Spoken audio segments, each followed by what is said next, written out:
Thank you for that warm welcome, Antoinette. It is an honor for me to moderate this discussion about doing business in an ethical world. My name is Tony Potenciano, and I will be your moderator for this segment. In light of today's current events, there is a clarion call for leaders and businesses to achieve purpose beyond profit. We've seen a drastic shift in the past decade of consumers and investors flocking to businesses that care about the environment. However, committing to a green business is an ongoing transformative process. Certifications and standards often act as a guide on a business's journey towards sustainability, but not all of them are created equal, which is why we ask, what does it mean to do business in an ethical world?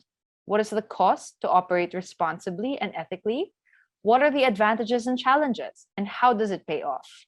These will be the questions informing our discussion for this segment, beginning with a presentation from Mr. Christopher de la Cruz.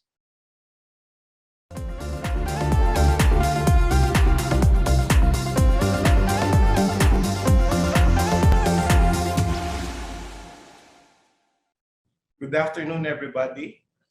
Before I begin, I'd like to thank the organizers of this event for allowing us, the Green Building Council, to share some of our ideas, our expertise, our insight in the marketplace.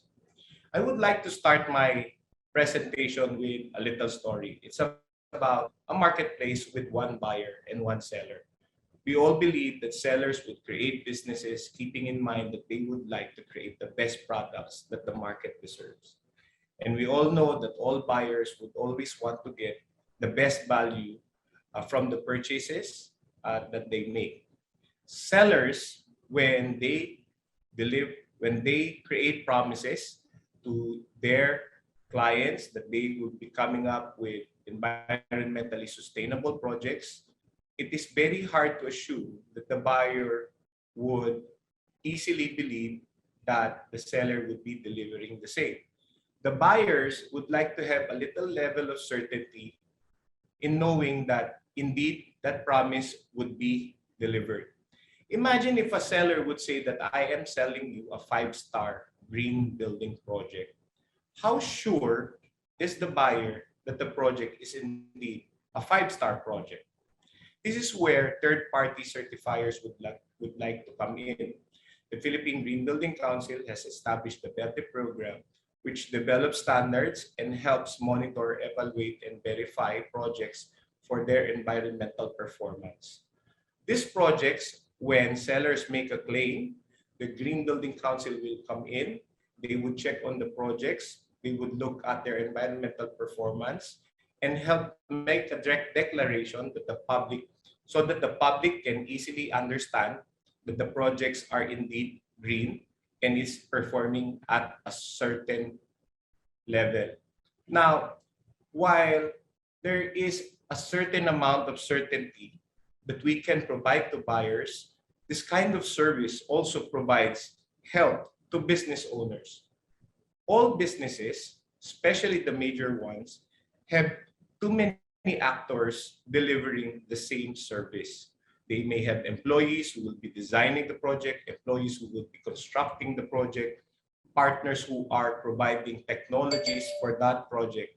And in this project, how sure is the developer that the products and services that he procures indeed help him provide a 5-star green building to his clients?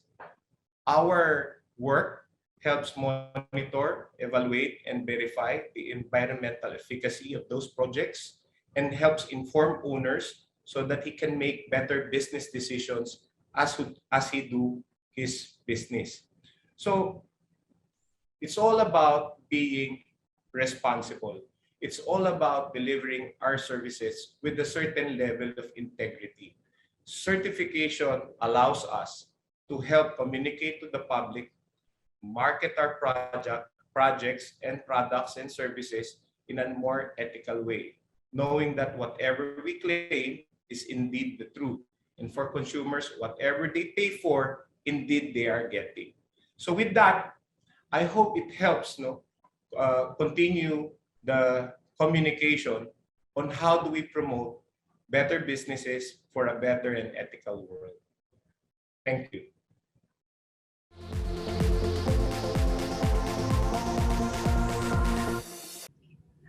For our next speaker, I'd like to introduce Mr. Pete Delantar. So he is the president and CEO of Nature's Legacy, an award-winning bee-certified manufacturer that transforms natural resources into patented sustainable materials. Mr. Delantar is a pioneer of green manufacturing and a respected inventor whose inventions are patented in the US, Europe, and the Philippines.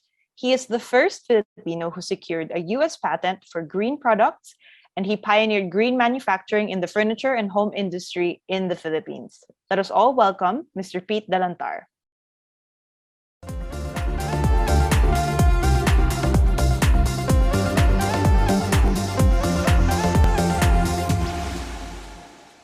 I'm Pedro Delantar, Pete for short.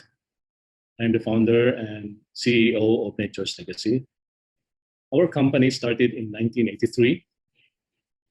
And in 1990s, we developed our new competence and transformed ourselves into focus on material innovation. By developing our core competence, which is the material innovations, it allows us to be different and unique, and most of the time fresh, and it keeps us ahead with our competition. Material is key in anything we do and in anything we plan. We were established in 1983, and for more than 30 years now, as you can see in our milestone, our company never ceases to face the challenges, continue to develop new materials, applied new patents, join international competition where we won the Gold Award in 2015 in Geneva, Switzerland.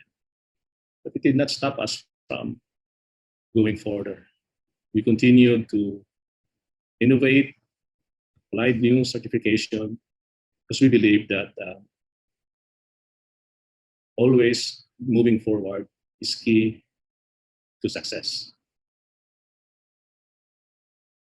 Our company has developed our three brand pillars, namely material innovation, 360 sustainability, and enriching lives.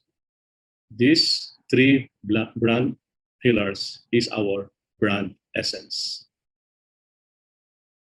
So what is material innovation? Material innovation is the thing that we are made of. It is innate in our nature. It is in our DNA that everything that we develop, everything that we design, we first consider the material to be used.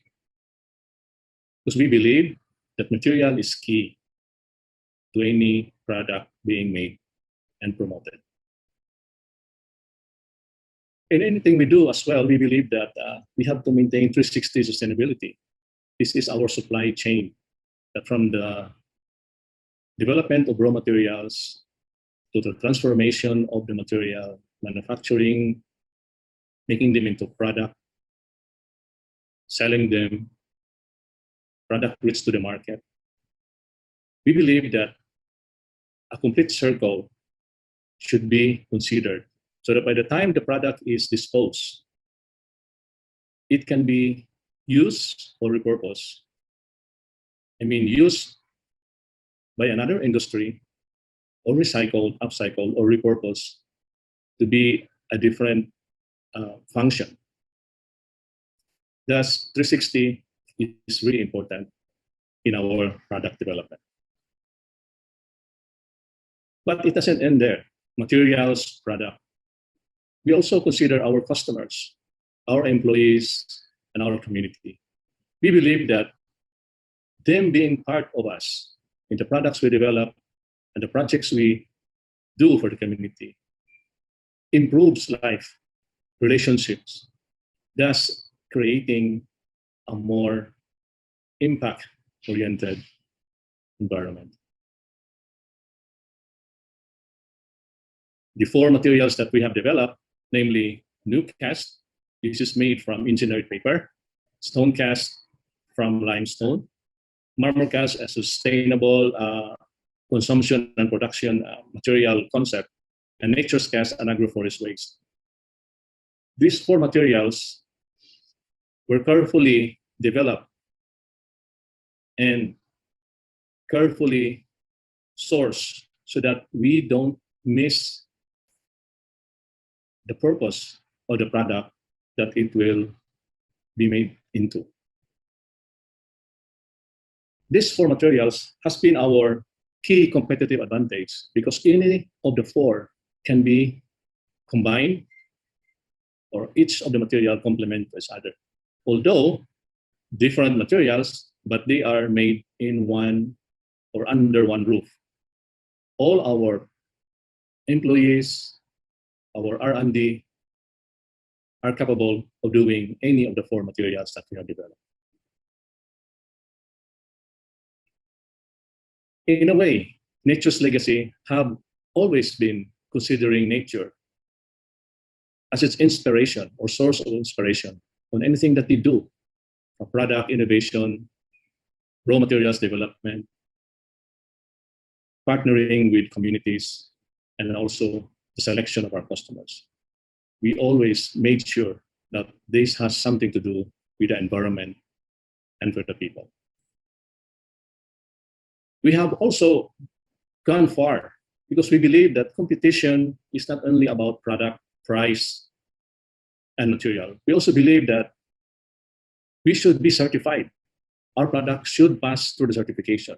We are now a B certified company.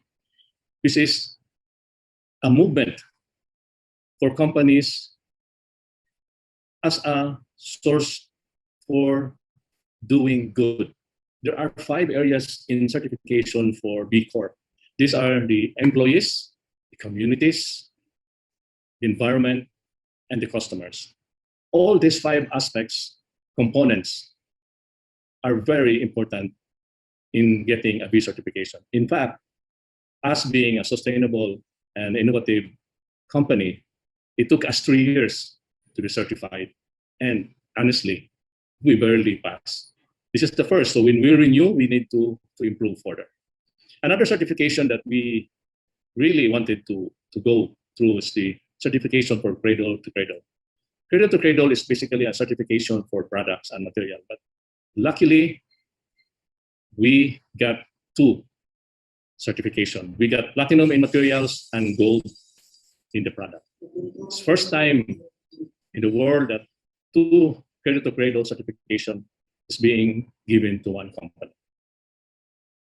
Our affiliation and subsidiaries, we have Floria, which is the fashion company, Alton, which is the design and creative development, Marmor Corporation, our manufacturing for the Marmor cast, our affiliation, Material Connection in New York, which is the Material Library and Resource Organization, Sustainable Furnishing Council in North Carolina, and also here in the Philippines, we are a member of the Filipino Inventor Society and as well a proud member of the Philippine Green Building Council, as well as we have a certified Verde professional.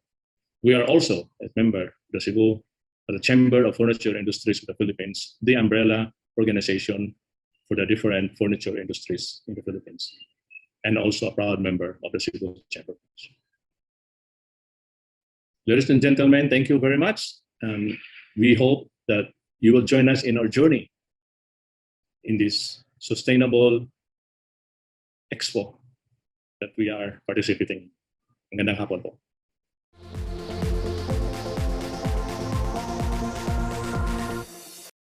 Lastly, to wrap up this panel, let us hear from Ana Lagon. She is the owner and chief creative officer of 3 local women's fashion brands, Bio, Unica, and vice versa. Ms. Lagon has been in the fashion industry for 30 years and currently serves as the executive director of the Bio Foundation. Their mission is to create, find, and support programs that will uplift Filipinos and the Philippines. Their latest campaign is Journey to Zero, which hopes to reduce textile waste and promote earth-friendly consumer practices. Let us welcome Ana Lagon.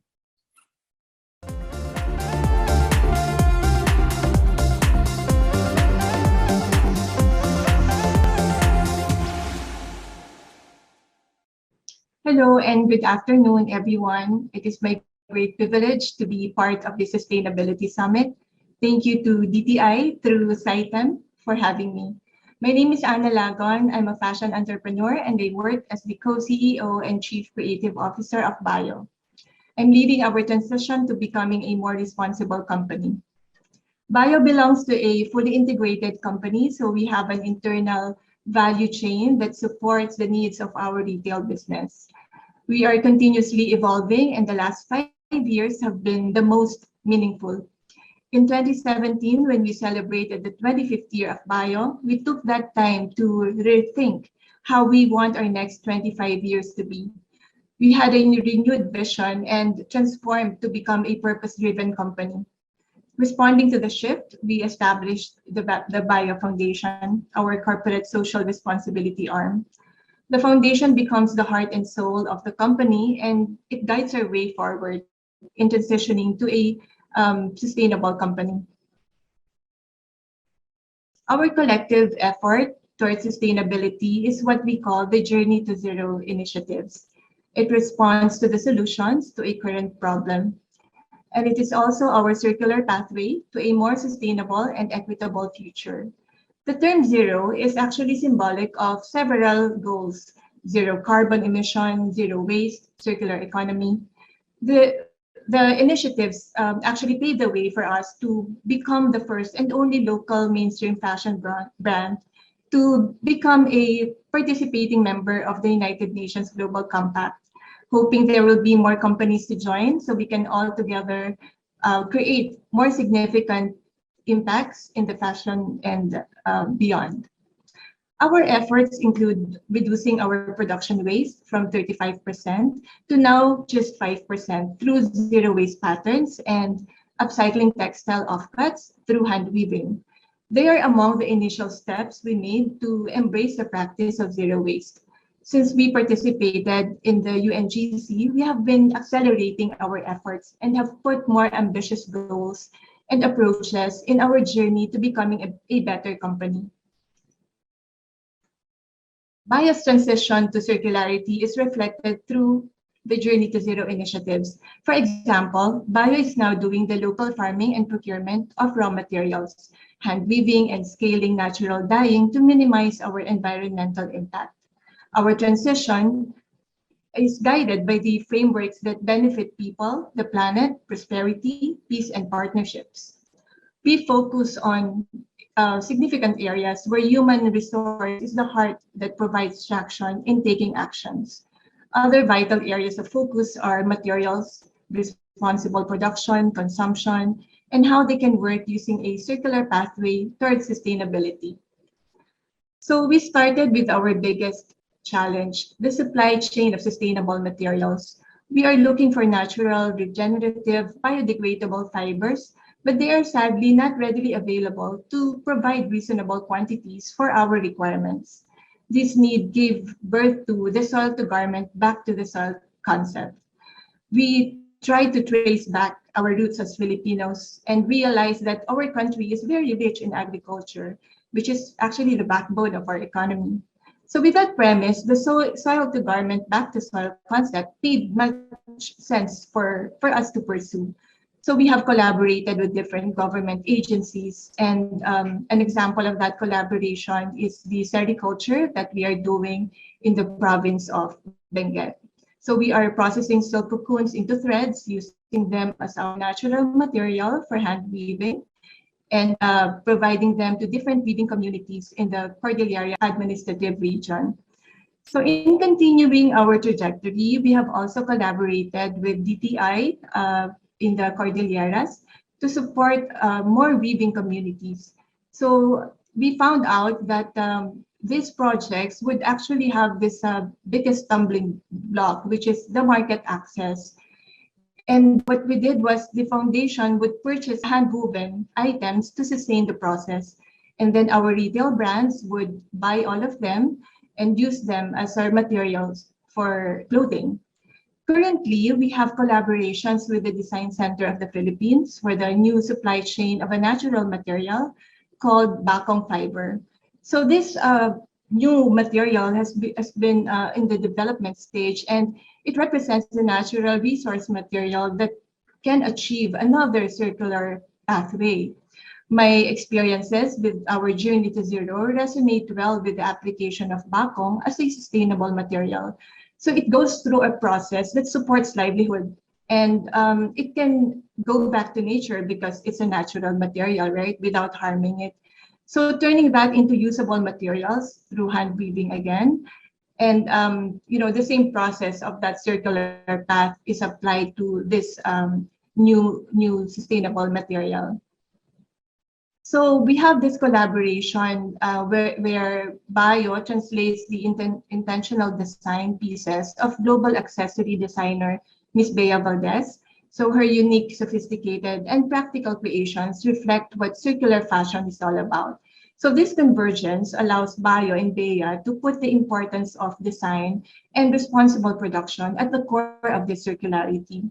So we will also be presenting a new creative space for the lifestyle aesthetics of Bio through furniture design with the mentorship of Mr. Dem Britantes, a well-respected creative in furniture design. So both collaborations are part of the Sustainability Summit under the DTI's Design Center of the Philippines.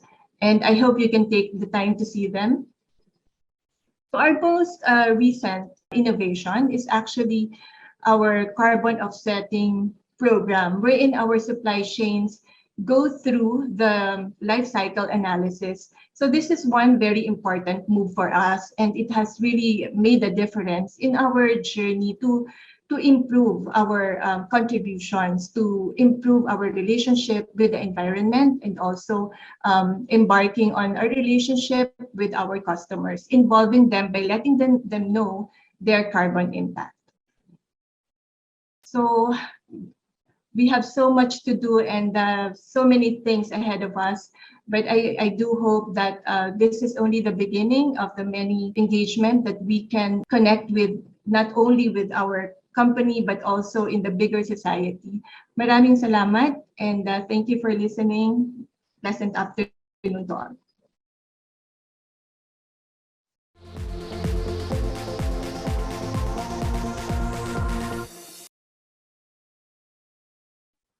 Hi. Okay. Thank you, Ms. Lagon. Now, for everyone in our panel, we will now proceed with the Q&A portion of our segment. We will be tackling a few questions about what it means to be certified as a green business, the challenges, and also the rewards.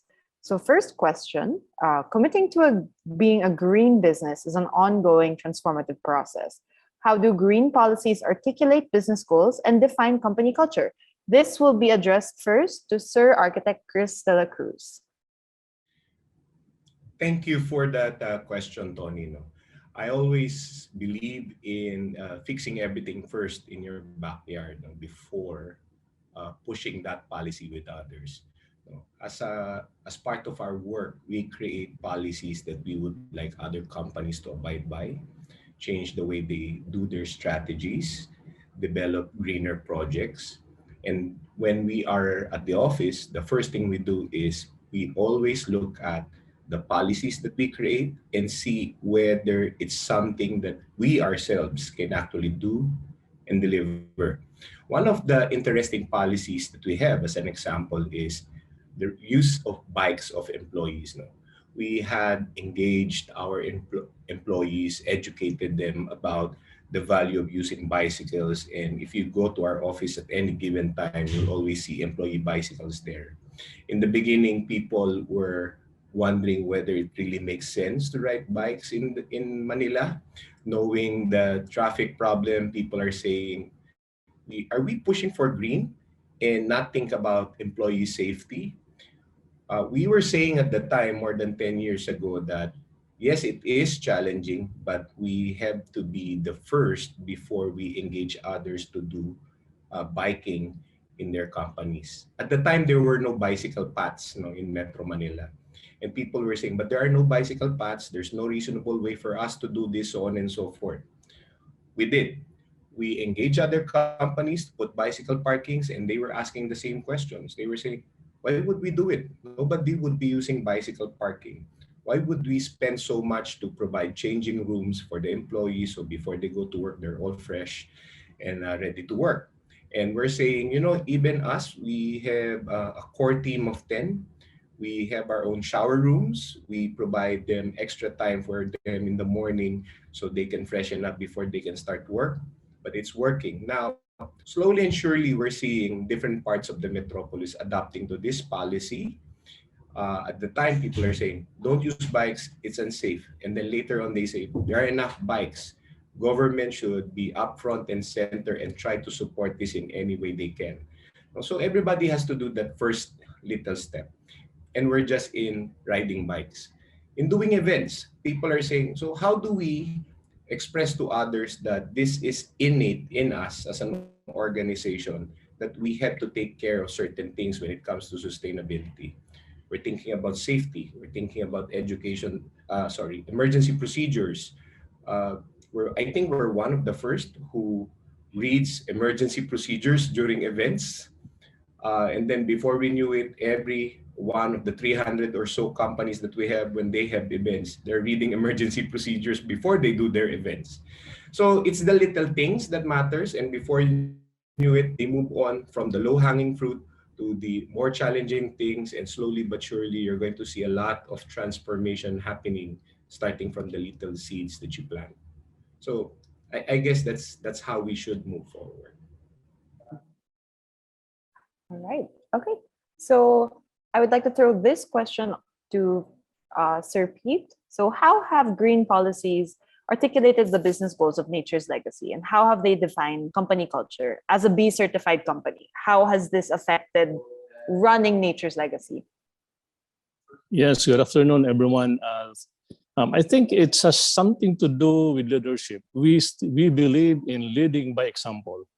You know, people follow the leaders, and like a child, you look at what your parents do, and not bother so much on what they talk or speak. But when you lead by example, you become the basis for all the things that the organization will do. For example, like when we eat in our cafeteria, we make sure that when we order, we only order what we can consume. Even in our purchases, we always have a BOM. It's a bill of materials. And that bill of materials is the exact requirement that the products use. We don't issue materials to our manufacturing processes that are not pre-cut, pre-weighed, and everything is pre-processed. So in short, you are very much controlling, minimizing waste. And not only that, you are putting the right mindset to the people around you. And once this mindset is absorbed by the people around you, this cascades to their neighborhood, to their family. So it's not anymore difficult to convince them that green is the way to go. Green is maybe a general term, but to be sustainable is the best way to explain. But sustainable is, for the Filipino, some cannot understand. So we have to explain it to them in a layman's understanding, that you must not consume more than what you can take. And another thing that we have to emphasize is that our organization, when we started the business, we made sure that the people working in our company are very close to the factory, meaning to say, minimize carbon footprint. Our employees are housed in a housing complex. It's like an apartment type complex. It's 60 square meter up and down. They just walk to the factory. So there is really that kind of mind-setting practices. It has to be consistent. You cannot be practicing green in the factory, but you are not practicing green at home. Even at home, you have to segregate your waste. Even at home, you have to decide on what to purchase and what to consume. So all these things has to be delegated, or has to be communicated, because it's not only the company, but also the people around the company, the employees, the community. So it has to be the whole holistic approach of being green. Another thing is that when we do packaging for our products, we always consider that the excess of our packaging goes to the small product. But before, we didn't have any small products. What we did was we created small products and convinced our customer that, look, small products complement with the big products. And small products keeps your environmental low because it rides free, does not consume space, and there is your bigger profit there because it's not getting any cost for the logistics. So to sum up everything, it's a perfect combination when the company, the policy, the customers, and the community around you think as one. Focus on how to sustain business, how to sustain the community involvement.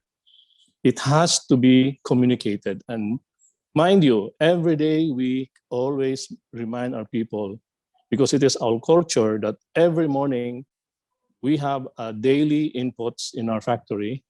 We have a daily word sharing, an exercise, because we believe that mental, physical, and spiritual readiness will contribute a lot to productivity. So in turn, you have less mistakes. So I think greening is not only one aspect, it should be the whole aspect of manufacturing, distribution, selling, the way you live life, and the way you consume. Thank you. Thank you, Sir Pete. Now can we hear from Ms. Anna? If you want to talk about how bio has been able, or how having sustainable and green policies influenced your company culture.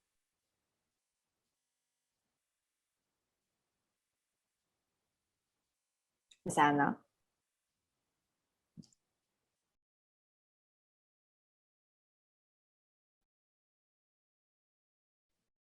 Sorry, Tony.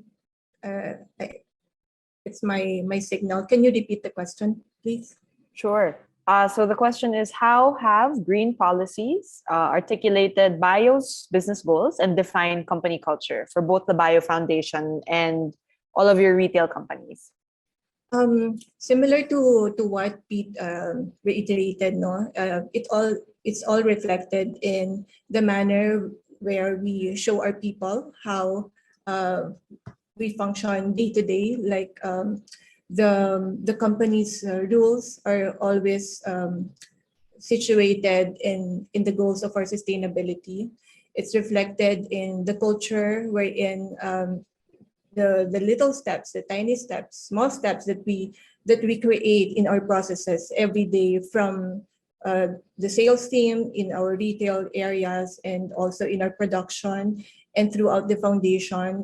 There is a consistent goal to be mindful of our processes, because there are different ways and functions of every department, but we have to put together all of this into one general framework that we try to follow through. It's like the principles behind our sustainable efforts, and this binds us together as we roll out our responsibilities from day to day. And the foundation is the heart and soul of the brand, and it provides the needed balance for all our processes to be aligned. The values that the foundation is sharing with our employees is reflected even in the way that policies and rules are implemented. Right now, there has been a disruption because of the pandemic. We are not in our normal day-to-day schedules yet because of what's happening with the schedules of the malls closing every now and then. Although now we are seeing this putting together all of our values once again and going back to our usual process of having trainings and evaluations of how sustainability can be reflected even in the personal lives of our employees. And this has been putting us glued together because the values are shared with each other and reflected all throughout, starting from human resources, which is for us a very important department in the company, because it is where the policies are coming from, and also it is also the department where we are trying to embed the better principles that we can improve for our employees. Okay, thank you, Miss Anna. Okay, my next question is about how do you encourage this company culture to embrace such policies? I know Sir Pete mentioned this a while ago, but I think what advice would you give to companies that might want to start their journey towards becoming a green and sustainable company? Or what would be your rallying cry to kind of just to making this happen, to enforcing these policies? We'll start first with Sir Chris.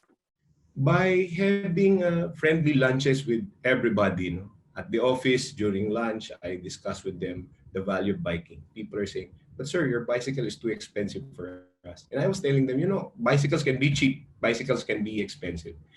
It's up to you really. What I'm talking about is cycling, not whether you have a bicycle that's good enough for a beauty pageant. What I'm saying is you have to work on it, see what you can, and actually just do it.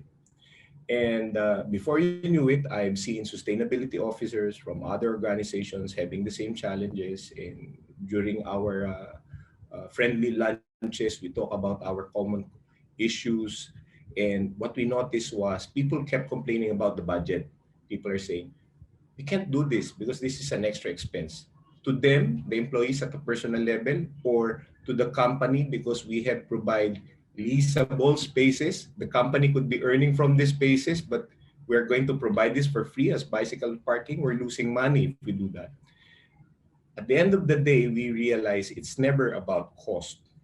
It's never about the budget. It was about the belief, the mindset that if you truly think that this is the right way to go, the budget shouldn't matter. Because if you're thinking about delivering a baby, you would always think about what is the best for the mother, what is best for the child. And then secondly, you would think about how much does it cost to have a baby delivered properly in the city. And then you choose whether you go to a public hospital or to a private hospital. The fundamentals are there, but you do not say normally, especially in today's world, I'm not going to go to the hospital because that's an extra cost. I'm not going to get a decent doctor because that's extra cost. We have to look at what is it that we really need, understand what is necessary and essential, and look at the end of the game. Is it really beneficial? If it's there, you get to complete the narrative. I think cost comes secondary. Now, when it comes to cost, this is, I think, where innovation comes in.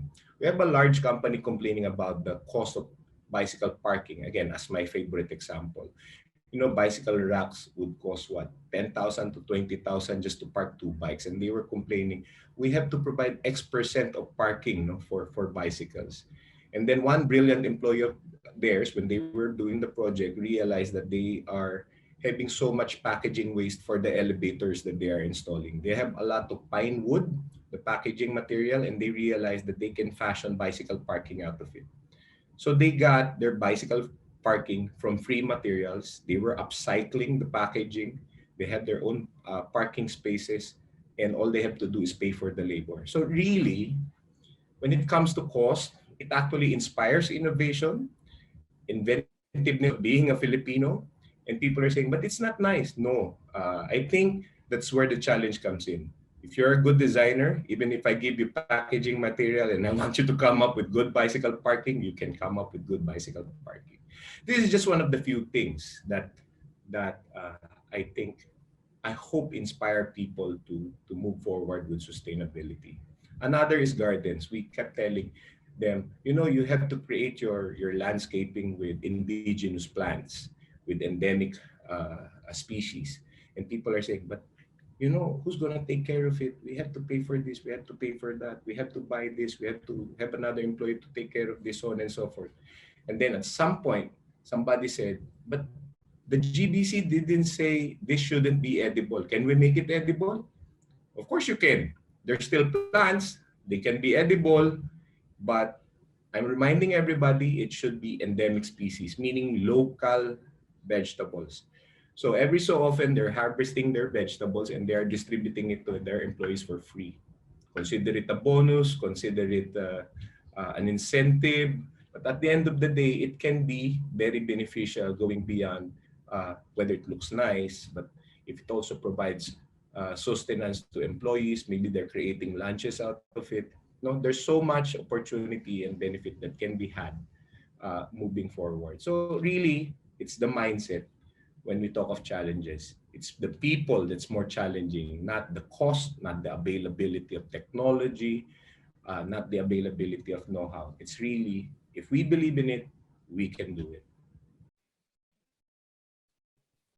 All right. So I think we can go with Miss Anna first. So Miss Anna, I think how do you encourage green and sustainable company culture? Or what advice would you give to companies that might want to start their journey to becoming green and sustainable?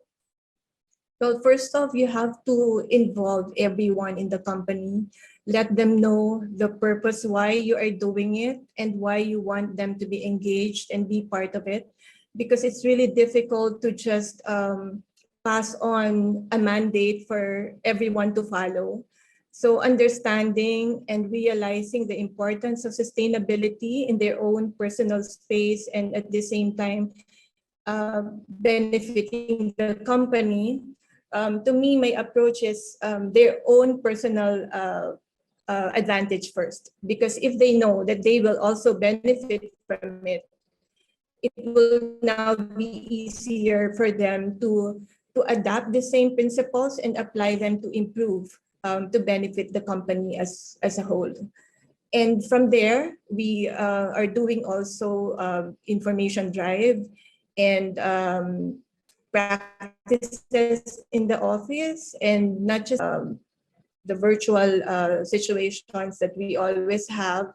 We conduct regular meetings online and updating everyone on how they are in their sustainability journey and sharing principles and updates with the developments that we are also doing outside of the company. The works of our foundation is also part of those information that we update our employees with. And because of that, everyone now is appreciating the contributions that the company, which they are all part of, and because of that appreciation, it's now becoming very innate among our employees to do their share in making this, communities around them more sustainable. Thank you, Ms. Anna. Sir Pete, I know you touched on this a while ago when you were saying that sustainability also has to happen at home. But how have you, with Nature's Legacy, encouraged such a culture for your company and for your employees? What advice would you give to companies who might want to start out in this way as well? Thank you for that question. And it is a hurdle, actually, because a person is made by two things, is composed of two things: heredity and the environment. Heredity is what you are as a person. Environment, where you grow up, who was around you, live with around you. So somehow you cannot influence that or change that overnight.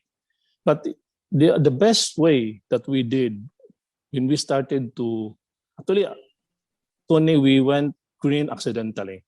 We were just cleaning the factory, and instead of burning all these leaves that are or vegetation around us, we said, wait, let's turn them into materials. So that's how it became, and it started to be green. And that was way back in 1993. And going back to your question, how do you cascade it to your family and your extended family, your neighborhood? Actually, it's by doing. You have to do by example. And also, we also have what we call the family day in our company. We bring all the employees, the children, so then, and share with them what are the practices that we do in the at work. You know, work is the place where we spend most of our time now. In fact, we stay at work 8 hours, and you add the traveling and you add the break times and all those things, it's more than 12 hours actually. So the influence that we develop inside our environment, working environment, the culture and the values of the company was now brought to their homes. So even at home, they already segregate their waste. The children would tell their parents, oh, why are we buying this single-use plastic, or can we wrap it with banana leaves? So all those things. Can we bring our bayong? So all little things, you know, happens very slowly. It's not an overnight thing. And I've been doing this for more than 20 years, but still there are still people who backslide, mainly because the person is made by heredity and environment. And that is the most challenging part. But at any rate, just do small, one step at a time, and then look for the easiest one, conservation or segregating. Don't challenge yourself to the more difficult one because it's so difficult to get. Just try little things, attainable, and celebrate every successes that you get. Thank you. Thank you, Sir Pete. Okay, this one is actually from the audience. So I think I will be asking this to both Ms. Anna and Sir Pete. What are the advantages and challenges of getting green certification? How has that benefited your company? And I guess, what were some of the challenges in trying to get it? I know that Nature's Legacy barely passed the first time, but I would just like to hear what have been the advantages and the challenges in getting certified? Ladies first. Thank you, Pete. My short answer to that would be, it will help you become more aware of the sustainable journey that you need to walk on and really persevere, because getting the certifications would itemize all the lacking support that you will need to pass the certification. And that will be like an audit also of your practices towards sustainability. And when you have it already, I have no certification yet in like the B certification, but we are always ambitioning to have one. And maybe later on, I will ask Pete how we can also, start doing that. But for me, it's a dream because having a certification would expand opportunities. You can use it not only for the company's benefit in terms of having a standard that you can use when you sell abroad, no? Because certifications are usually required when you have businesses globally. But it's also, for us in the Philippines, it's a way of putting a stamp on our efforts for climate change, so that as a company, we can really contribute to do better, and the certification will help and guide the pathway for that. Thank you. Thank you. How about you, Sir Pete? Yeah. Thank you, Anna. I think you said 50% of what I'm going to say. But I will add the other 50%. The advantage of a certified company is not the certification itself. When a customer comes to you, they look at what you do. Are you consistent with what you are certified of?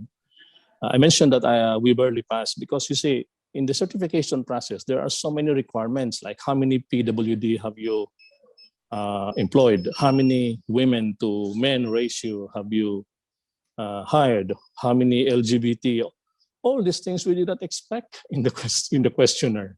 And although we have, but the percentage of women in our organization did not reach the required percentage that the certifying body has, required to have, or the PWD, or the whatever impact you have in the community. But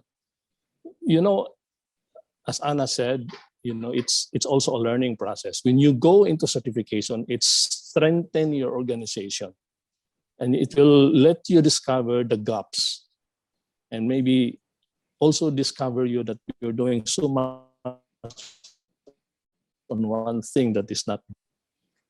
So that makes it a very good exercise for organization. Now on the customer side, when you have a certification, the what you call the confidence level is already high. I have a Japanese customer who I met in 2018. I met him at the Ambiente show and never communicated again. And then came back 2021 and said, okay, we're ready to order.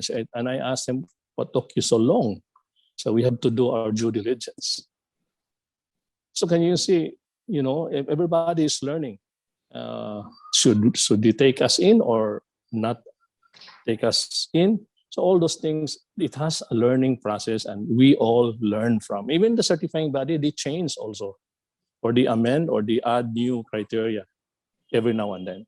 So we have to learn. That's all I can say. We have to learn every day. Got it. We have this one question from the audience, which I think is super interesting. And this is for Miss Anna.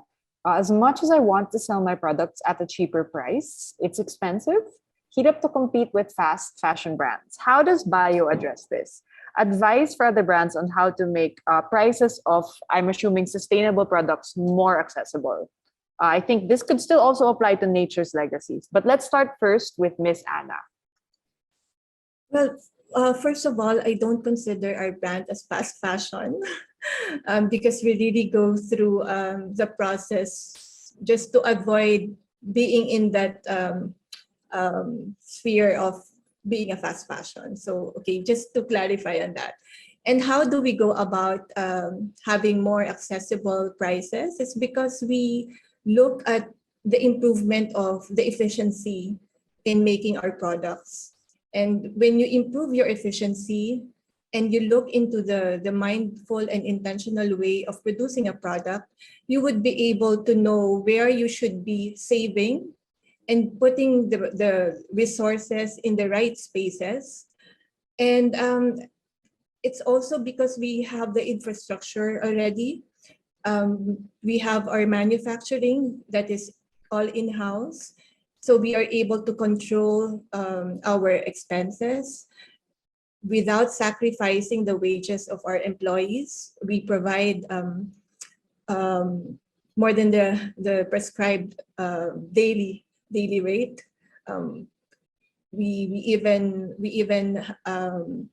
the ordinary workers are provided benefits aside from the legally mandated ones. Everyone in our company has their medical insurance, from the cleaners to the supervisors and the managers.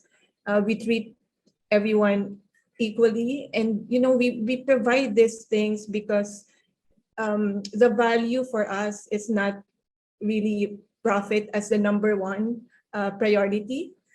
Putting value through the things that we provide to our people is also very important to us. So when you say accessible prices, that could also mean that we are not profiting too much, because the profits are seen and reflected not only on the financials, but also on the value that we're able to create when we look at the relationship between people and our products. And we want our products to represent who we are as a company. Like when you use a bio product, we want you to feel the integrity behind it. The highly skilled Filipino makers and crafters that did the products for us. it's more on that value and not really on too much profit. So I think you have to look at that perspective, looking at the value of what you can put into your products and not just the bottom line, which is the financials. Thank you. Thank you, Miss Anna. Okay, how about Sir Pete? I think just to frame this, go ahead, sir. Yeah, can you mention again say again this question? Sure. I think the question was specifically about selling sustainable products.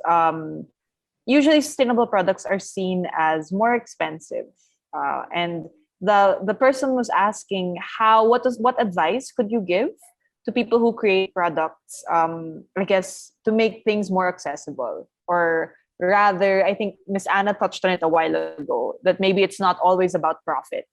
So I guess what advice would you give to businesses who want to be sustainable, but still, I would say, viable? Make some make profit, yeah. Right. Yeah. Profit is the only word in business that you cannot erase.